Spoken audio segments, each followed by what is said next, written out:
যখন রোজার ঈদ, না রোজার ঈদের সময় আমাকে বলতেছিলেন আপনাকে ঈদের নামাজ আগামীকাল পড়াইতে হবে। আমি বললাম ঈদের নামাজ তো আর এমন হয় না, খুতবা টুতবা লাগবে, আপনি খুতবা লিখেলেন। তখন তুই যুদ্ধের পোশাক, স্ট্যান্ড গান কাঁধে, এই অবস্থায় যুদ্ধের মাঠে হেজা মরাদে ঈদের নামাজ মুক্তিযোদ্ধাদেরকে, বিষয়টা কঠিন। সবার তো যুদ্ধের পোশাক।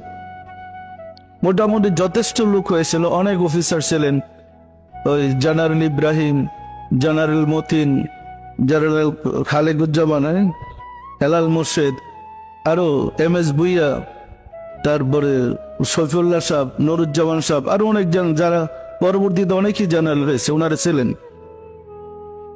ওই দিন আমার মনে পড়ে আমাদের সেক্টরে 5টা গরু জবাই হয়েছিল। মানে ঈদের বড় খাবার দিবে মুক্তিযোদ্ধাদেরকে, গরু জবাই করে পাকটা হয়েছে ঈদের খাবারের জন্য। আমাকে বললেন ঈদের নামাজ পড়ে দে। ঈদের নামাজে আমি গিয়ে দাঁড়াইয়া কাঁধে তো অস্ত্র আছি, খুতবা দিলাম, ঈদের চাঁদ ফিরে যাও তাদের কাছে যারা আমাদের মা বোনদের ইজ্জত নিয়ে সিনেমিনি খেলছে। আমাদের জন্য কিসের ঈদ? যে বক্তৃতা শুরু করছে আমিও কাঁদতেছি, সব মুক্তিযোদ্ধারা গড়াগড়ি খেয়ে কাঁদতেছে, কে কার ঈদ করবে? অবস্থাটা এমন হয়েছে, মেজর কামাল সুইটা এসে বলছে আপনি কি লোকগুলা মেরে ফেলাইবেন? যে বাবা আপনি আলোচনা, মানুষ তো বাঁচবে না। মানে মানুষ একদম গড়াগড়ি খেতেছে, কিসের ঈদ? তো সিরিয়াস আমিও ছিলাম তখন একটা অবস্থা। ওই এক অবস্থায় হঠাৎ বললাম আপনারা সবাই সাক্ষী থাকেন, আল্লাহর কসম আগামী বকরি ঈদের আগে দেশ স্বাধীন হবে। আমি আপনাদেরকে নিয়ে ঢাকা রেসকোর্সে বকরি ঈদের নামাজ পড়ব। আমি 3বার বলেছি আপনারা সবাই সাক্ষী থাকেন, আল্লাহর কসম আগামী বকরি ঈদের আগে দেশ স্বাধীন হবে।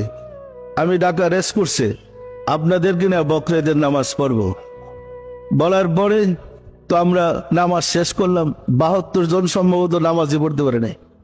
ওই গড়াগড়ি খেতেছে, অফিসাররা গড়াগড়ি খেতেছে, বেহাল অবস্থা। তো রাব্বুল আলামিন দয়া করে কবুল করেছিলেন। ওই দিনই আমাদের এখান থেকে নামাজ পড়ে গিয়ে বিকালের দিকে সামনের দিকে আগে একটা এম্বুসে 30 জন পাক সেটা ধরে লেগেছি। মানে মনে হয় যে এমনি ধরা পড়তেছে। কিছুদিনের মধ্যে দেশ স্বাধীন হয়ে গেল, আপনারা তো জানেন। দেশ স্বাধীনের পরে আসলে আমি তো অ্যারাবিক শিক্ষায় শিক্ষিত ছিলাম। হুজুররা কিন্তু স্বাধীনতার পক্ষে ছিলেন না।